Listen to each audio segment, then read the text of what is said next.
আমি যখন ১২তম শ্রেণীতে ফেল করলাম, আমার বাবা আমার জন্য একজন শিক্ষক নিযুক্ত করলেন। তিনি প্রতি সপ্তাহে আমাদের বাড়িতে পড়াতে আসতেন। সেই সময় থেকে আমার মায়ের আচরণে কিছু পরিবর্তন লক্ষ্য করছিলাম, যা আমাকে ভাবিয়ে তুলেছিল। শিক্ষক প্রায়ই নানা অজুহাতে ঘরের বাইরে যেতেন। একদিন আমি তাদের দিকে বিশেষভাবে নজর রাখতে শুরু করি।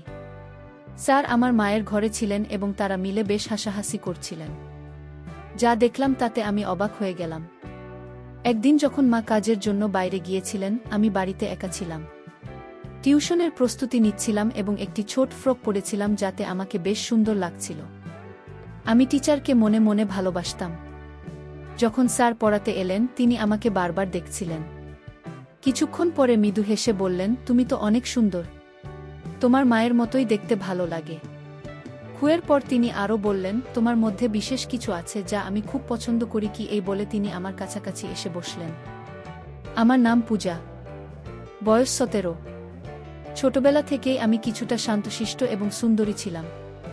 গায়ের রং ছিল খুবই ফর্সা। জীবনে এমন কিছু ঘটে যাবে কখনো ভাবিনি। আমাকে পড়াতে আসা স্যার, তার প্রতি আমার একটা অনুভূতি জন্মেছিল। কিন্তু আমার মা এবং স্যার এর মধ্যে যে সম্পর্ক ছিল তা আমি কখনো ভাবতে পারিনি। বন্ধুরা, আজকের গল্পটা আমার জীবনের বিশেষ কিছু মুহূর্ত নিয়ে। কলেজে যাওয়ার পরিকল্পনা ছিল আমার, কিন্তু দ্বাদশ শ্রেণীর গণিতের জন্য ফলাফল খারাপ হয়েছিল। অঙ্কে আমার দুর্বলতা ছিল এবং সেই কারণে ভালো করতে পারিনি। বাবা আমাকে সাহায্য করতেন না। তিনি বলতেন, নিজেই পরিশ্রম করো, তাহলেই কিছু অর্জন করতে পারবে। কি বাস্তবে আমি শুধু এক বিষয়ে খারাপ ফল করেছিলাম এবং আমাকে সেই বিশেষটিতে পুনরায় বসতে হবে। কিন্তু বাবা আমাকে পুরো বার্ষিক পরীক্ষায় আবার বসতে বললেন। বিশেষ করে গণিত আমার জন্য ছিল বড় চ্যালেঞ্জ। বাবা এবার একটু কঠোর সিদ্ধান্ত নিলেন। আগে তিনি আমাকে কোচিংয়ে পাঠাতেন। এবার বললেন, তুমি কোচিংয়ে মনোযোগ দিচ্ছ না, তাই এবার তোমার জন্য বাড়িতে একজন বিশেষ শিক্ষক লাগবে যিনি শুধু গণিত পড়াবেন। কি বাবার এই সিদ্ধান্ত খুব একটা ভালো লাগেনি, তবে কিছু বলার ছিল না। মা বাবার সামনে কিছু বলতেও ভয় পেতেন। এরপর নতুন শিক্ষকের সাহায্যে আবার মন দিয়ে পড়াশোনা শুরু করলাম। বিশেষ করে গণিতে মনোযোগ বাড়ানোর চেষ্টা করলাম। কয়েকদিনের মধ্যেই পড়াশোনা এবং টিউশন শুরু হলো। প্রথম দিন স্কুল থেকে দুপুর ১-২টার দিকে বাড়ি ফিরলাম।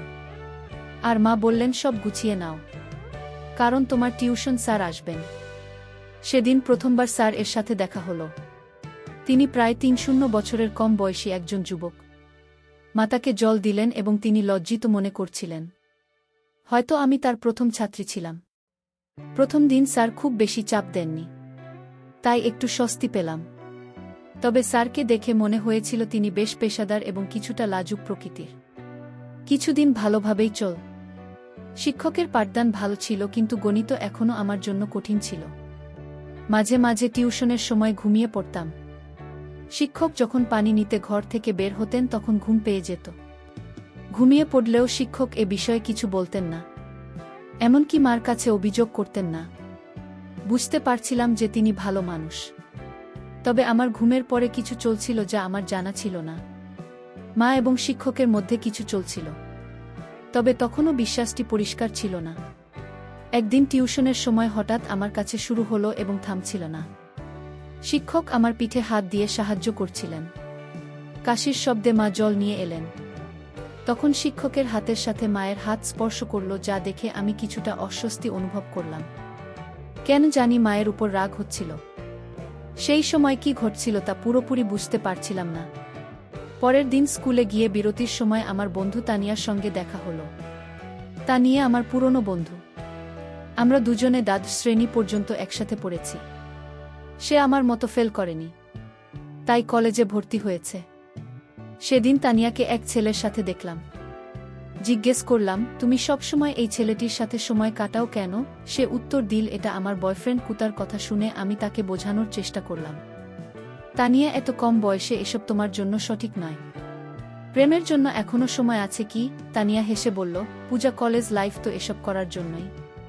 কলেজে যাওয়া মানে কিছু আনন্দ এবং স্বাধীনতা উপভোগ করা। খুব যদিও আমি তখনও কলেজে ভর্তি হইনি, তবে মনে হতে লাগলো যেন বয়ফ্রেন্ড থাকা সত্যিই জরুরি। তানিয়া বলল, কলেজে প্রায় সব মেয়েরই বয়ফ্রেন্ড আছে। তুমি এখনো স্কুলে আছো, তাই হয়তো বয়ফ্রেন্ড গার্লফ্রেন্ড সম্পর্কের ব্যাপারে তোমার ধারণা স্পষ্ট নয়। গিয়ে আমি তাকে বোঝানোর চেষ্টা করছিলাম যে এটা সঠিক নয়। কিন্তু তানিয়া হেসে বলল, তাহলে কি তোমারও কোনো বয়ফ্রেন্ড আছে? তার এই প্রশ্নে আমি কিছুটা অপ্রস্তুত হয়ে বললাম, না আমার নেই। খানিয়া মুচকি হেসে বলল, পূজা, তুমি তো দ্বাদশ শ্রেণীতে পড়ছ। আমার সমান বয়স তোমারও। যদি কারো সাথে বন্ধুত্ব করার ইচ্ছা থাকে তবে ভয় পাওয়ার কিছু নেই। এই কথাগুলো আমাকে ভাবিয়ে তুল। মনে হলো যদিও আমি কলেজে যাই না তবুও আমার বয়স এমন যে আমি এসব অভিজ্ঞতা নিতে পারি। তানিয়া আরও বলল, যদি তুমি কারো সাথে বন্ধুত্ব করতে চাও, আমি তোমাকে আমার বয়ফ্রেন্ডের এক বন্ধুর সাথে পরিচয় করিয়ে দিতে পারি। আমি সঙ্গে সঙ্গে জানিয়ে দিলাম, না, আমি তার জন্য প্রস্তুত নই। কি কারণ? আমার বয়সী ছেলেদের প্রতি বিশেষ আগ্রহ ছিল না। গত কিছুদিন ধরে আমার দৃষ্টি কেবল আমার টিউশনের স্যারের দিকে ছিল। মাঝে মাঝে অনিচ্ছাকৃতভাবে স্যারের হাত আমার হাত স্পর্শ করলে মনে একটা অদ্ভুত অনুভূতি জেগে উঠত। তানিয়ার সাথে কথা বলে বুঝলাম যখন কাউকে ভালো লাগে তখন এ ধরনের অনুভূতি হয়। বুঝতে পারলাম আমার টিউশন টিচারের প্রতি আমার একটা বিশেষ আকর্ষণ জন্মেছে। আর বয়সের পার্থক্য আমার কাছে তেমন কোনো বাধা মনে হচ্ছিল না। আমি সিদ্ধান্ত নিলাম শীঘ্রই আমার অনুভূতি স্যার এর সাথে ভাগ করে নেব। আমি নিশ্চিত ছিলাম তিনি আমার প্রস্তাব ফিরিয়ে দেবেন না। সেদিন স্কুল থেকে বাড়ি ফিরেই টিউশনের জন্য তাড়াতাড়ি প্রস্তুত হলাম। আমাকে দ্রুত প্রস্তুত হতে দেখে মা বললেন, আজ তো দারুণ প্রস্তুতি নিয়ে এসেছ। মা জানতেন না কেন আমি এত তাড়াতাড়ি তৈরি হয়েছি। কিছুক্ষণ পরে স্যার এলে আমি তার দিকে তাকিয়ে থাকলাম। স্যার যখন আমাকে পড়াচ্ছিলেন তখন আমার মন পড়ার দিকে ছিল না। হঠাৎ তিনি আমাকে লক্ষ্য করলেন আর আমি ততক্ষণে অন্যদিকে তাকিয়ে গেলাম। স্যার বললেন, আমি একটু পানি খেয়ে আসছি, তুমি এই প্রশ্নটা সমাধান করো।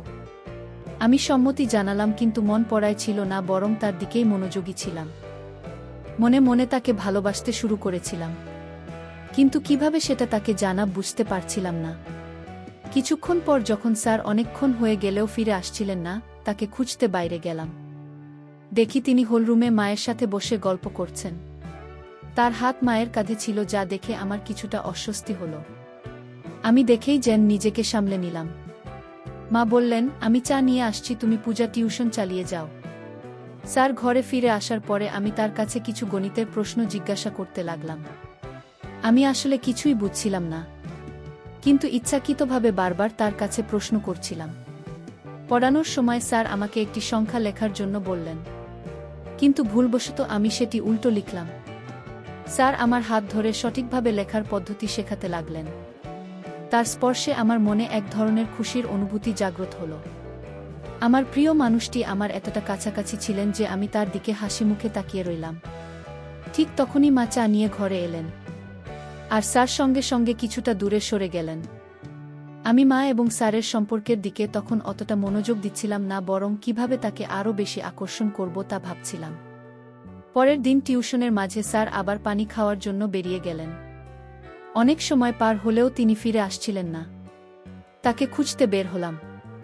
তখন মার ঘর থেকে কথাবার্তার শব্দ শুনতে পেলাম।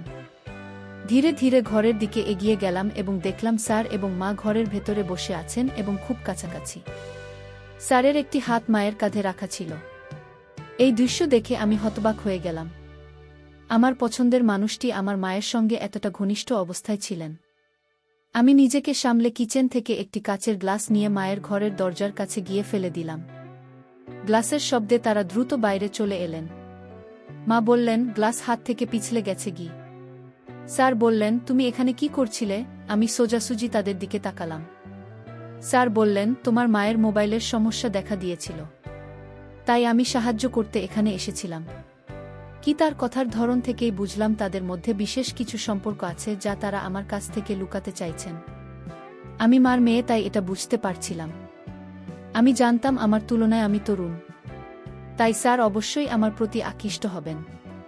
সেদিন কিছু করতে পারিনি, কারণ টিউশনের সময় শেষ হয়ে গিয়েছিল। কিন্তু আগামী দিনে আমি অবশ্যই কিছু করার চেষ্টা করব। একদিন টিউশনের জন্য প্রস্তুতি নিচ্ছিলাম। আমি একটি ছোট ফ্লোরাল পোশাক পরেছিলাম। পোশাকটি আমাকে বেশ সুন্দর লাগছিল, আর আমি হালকা মেকআপ করেছিলাম। যখন টিচার টিউশনে এলেন তিনি বারবার আমার দিকে তাকাচ্ছিলেন। পড়াশোনা শুরু হলে কথার মাঝে তার হাত আমার পায়ের কাছে লাগল। কিছুক্ষণ ধরে টিচার তার হাত সরালেন না। এতে বুঝতে পারছিলাম তিনি আমার প্রতি আকৃষ্ট হচ্ছেন। সেদিন সময় কেটে গেল। তবে প্রতিদিনের মতো টিচার কোনো অজুহাতে পানি খেতে বা বাইরে যাননি। বরং তিনি আমার হাত ধরে পড়াতে লাগলেন এবং মাঝে মাঝে আমার দিকে তাকাচ্ছিলেন। এটি আমার কাছে বেশ ভালো লাগছিল। হঠাৎ মা এসে গেলেন। মা টিচারকে আমার হাত ধরে পড়াতে দেখে চোখ বট করে তাকালেন। এরপর তিনি টিচারকে চায়ের কথা বলে বাইরে নিয়ে গেলেন। আমি মায়ের পেছনে পেছনে গেলাম। টিচার সরাসরি মায়ের ঘরে না গিয়ে হলো এর এক কোণে বসে থাকলেন। মা আমাকে কিচেনে নিয়ে গিয়ে বললেন, তুই আর ছোট নেই। এভাবে অচেনা মানুষের সামনে ছোট পোশাকে ঘুরে বেড়ানো কি ঠিক? মা বললেন, এটি আমার প্রথম এবং শেষ সতর্কবার্তা। খুমায়ের গম্ভীর মুখ দেখে মনে হলো তিনি সত্যিই চিন্তিত। আমি চেষ্টা করছিলাম তাকে বোঝানোর জন্য যে আমি সতীসাবিত্রী থাকার চেষ্টা করছি, কিন্তু তিনি তার নিজস্ব জীবন নিয়ে চিন্তিত। মা যখন কিছু বলতে যাচ্ছিলেন তখনই বাবা বাইরে থেকে ডাক দিলেন। সেদিন বাবা আগে বাড়ি ফিরেছিলেন। বাবার ডাক শোনার পর মা এক গ্লাস পানি নিয়ে বাইরে চলে গেলেন। সেদিনের ঘটনার কথা আর কেউ জানল না। ঘুমানোর আগে আমি মায়ের কাছে ক্ষমা চাইলাম এবং বললাম, মা, ভবিষ্যতে স্যারের সামনে এমন কিছু করব না। কি পরের দিন টিউশনের সময় আসার আগে মা বাজারে যাওয়ার জন্য বেরিয়ে গেলেন। আমি রাতে মায়ের কাছে ক্ষমা চেয়ে তার বিশ্বাস অর্জন করতে চেয়েছিলাম। সাধারণত রবিবারে বাজার হয়, আর মা তখনই বাজারে যেতেন। মা যখন বাজারে চলে গেলেন তখন আমি এবং স্যার বাড়িতে একা ছিলাম।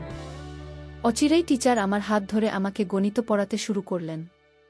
তিনি বললেন, আমি জানি তুমি ইচ্ছা করে গণিত ভুল করছিলে যাতে আমি তোমার হাত ধরতে পারি। তার কথা শুনে আমি হেসে দিলাম। এরপর তিনি বললেন, পূজা, তুমি খুব খুব সুন্দর। তুমি কি ভাবছ যে আমি তোমার দিকে নজর দিইনি? তুমি তোমার বয়সের তুলনায় অনেক বেশি সুন্দর। এটি সেই সময় যখন প্রেমের কথা বলার জন্য প্রস্তুত হওয়া উচিত। তবে কেন নিজেকে আটকে রাখছ? স্যারের কথাগুলো শুনে আমার হাসি থামাতে পারলাম না, কারণ যা চাইছিলাম সেটাই তার মুখ থেকে বেরিয়ে এল। স্যার বললেন, আমি তোমার প্রতি ভালোবাসা অনুভব করি। কি? তিনি আমাকে আলতো করে হাত ধরলেন। আমি জিজ্ঞাসা করলাম, স্যার, সত্যিই আপনি আমার প্রতি প্রেম অনুভব করেন? আমিও আপনাকে ভালোবাসি, কিন্তু একটা প্রশ্ন আছে। আপনি কেন প্রতিদিন কোনো না কোনো অজুহাতে মায়ের ঘরে যান? আপনাদের মধ্যে কি কোনো সম্পর্ক আছে? আমার প্রশ্ন শুনে স্যার হাসলেন এবং বললেন, পূজা, তুমি কি মনে করো আমি তোমার মায়ের প্রতি আকৃষ্ট? একদম না। আমি তো প্রথম থেকেই তোমার দিকে নজর রেখেছি। দেখতে চেয়েছিলাম তুমি আমাকে ভালোবাসো কিনা। তবে তোমার মায়ের কারণে আমাদের সম্পর্কটি গোপন রাখতে চেয়েছিলাম যাতে তিনি সন্দেহ না করেন। খুব।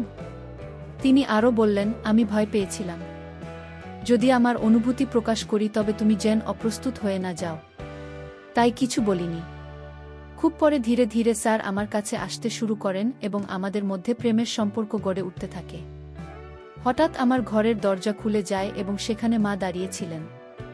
তাকে দেখে আমি একটু অবাক হলাম, তবে জানতাম আমি কোনো ভুল করছি না।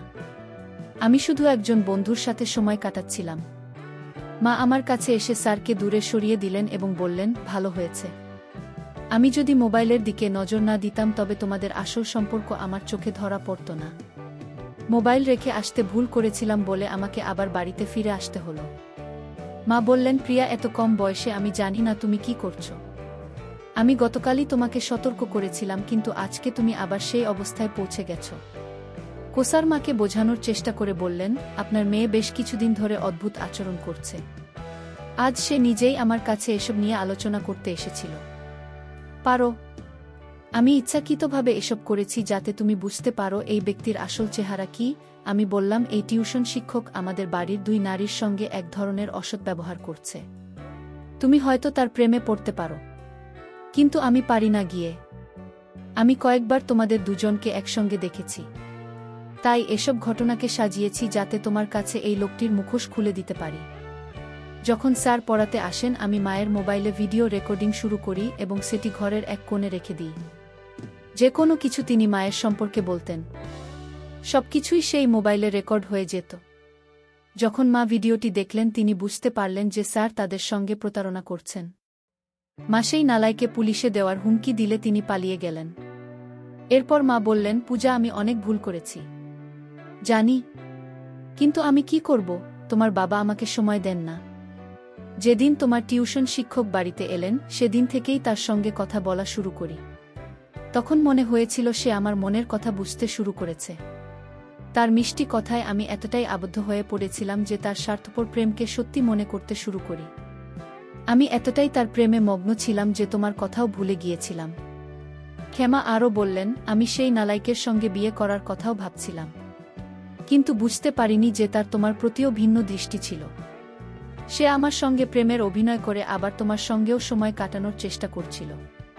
ক্ষমা স্বীকার করলেন যে তিনি এই ঘটনার গভীরতা বুঝতে পারেননি। এরপর তিনি অনুতপ্ত হয়ে বললেন, তোমার বাবার কাছে সব কিছু থাকলেও আমাদের সম্পর্ক শুধু অর্থের ভিত্তিতে টিকে থাকেনি। সম্পর্কের জন্য ভালোবাসা ও মতবিনিময় প্রয়োজন। আমি তখন মাকে সান্ত্বনা দিয়ে বললাম, মা, আসল ভালোবাসা শুধু মিষ্টি কথায় সীমাবদ্ধ থাকে না, এতে পারস্পরিক সম্মান ও আন্তরিকতার ভিত্তি থাকা প্রয়োজন। ক্ষমা তখন আমার সঙ্গে প্রতিজ্ঞা করলেন যে তিনি আর কোনো অসৎ ব্যক্তির সঙ্গে নিজের অনুভূতি ভাগ করবেন না। আমিও ঠিক করলাম যে অপ্রয়োজনীয় বিষয়গুলোতে নিজেকে জড়াব না, মনোযোগ দিয়ে পড়াশোনা করব এবং বাবার স্বপ্ন পূরণ করব। প্রিয় বন্ধুরা, মনে রাখবেন, জীবনের একজন সঙ্গীর ভালোবাসা কেবল অর্থের উপর নির্ভর করে না। সময়মতো সঙ্গীকে সময় দেওয়া এবং তার অনুভূতি বোঝা অত্যন্ত গুরুত্বপূর্ণ।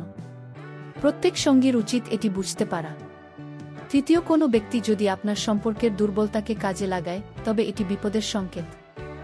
ভালোবাসার ভিত্তি একে অপরের প্রতি বিশ্বাস, সম্মান ও আন্তরিকতার উপর গড়ে ওঠে। এই গল্পের মাধ্যমে আমরা শিখি ভালোবাসা কখনো কারও দুর্বলতার সুযোগ নেয় না এবং সম্পর্কের মধ্যে সবসময় সততা থাকা জরুরি। যে কোনো পরিস্থিতিতে নিজের সম্মান এবং আত্মমর্যাদা রক্ষা করা অত্যন্ত গুরুত্বপূর্ণ। অতএব সম্পর্কের মধ্যে কখনো এমন পরিস্থিতি তৈরি হলে যেখানে আমাদের সম্মান বা নিরাপত্তা হুমকির মুখে পড়ে, সেখান থেকে সরে আসা উচিত। এখানে স্যারের আচরণ ছিল প্রতারণামূলক, তবে মা প্রথমে তা বুঝতে পারেননি। এই গল্পটি আমাদের শিক্ষা দেওয়া, ভালোবাসা কখনো কারো দুর্বলতা বা শোষণের জন্য নয়, এটি একে অপরের সম্মান ও সহযোগিতায় ভিত্তি করে গড়ে ওঠে। গল্পের শেষে মা এবং পূজা সিদ্ধান্ত নিয়েছিলেন যে তারা আর কাউকে নিজেদের জীবনে এমনভাবে সময় দেবেন না যা তাদের নিরাপত্তা ও মানসিক শান্তি নষ্ট করতে পারে। এই সিদ্ধান্ত তাদের জীবনে ইতিবাচক পরিবর্তন আনতে সাহায্য করেছিল। নেতিবাচক অভিজ্ঞতা থেকেই মানুষ প্রয়োজনীয় শিক্ষা নিয়ে নিজের জীবনকে সুন্দর করে তুলতে পারে। বন্ধুরা, এই গল্পটি যদি আপনাদের ভালো লেগে থাকে তবে দয়া করে ভিডিওটি লাইক করুন এবং আমাদের চ্যানেলটি সাবস্ক্রাইব করুন। পাশে থাকা বেল আইকনটি প্রেস করুন যাতে আমরা নতুন ভিডিও আপলোড করলে তার নোটিফিকেশন সবার আগে আপনার কাছে পৌঁছে যায়। ধন্যবাদ। দেখা হবে আমাদের পরবর্তী ভিডিওতে।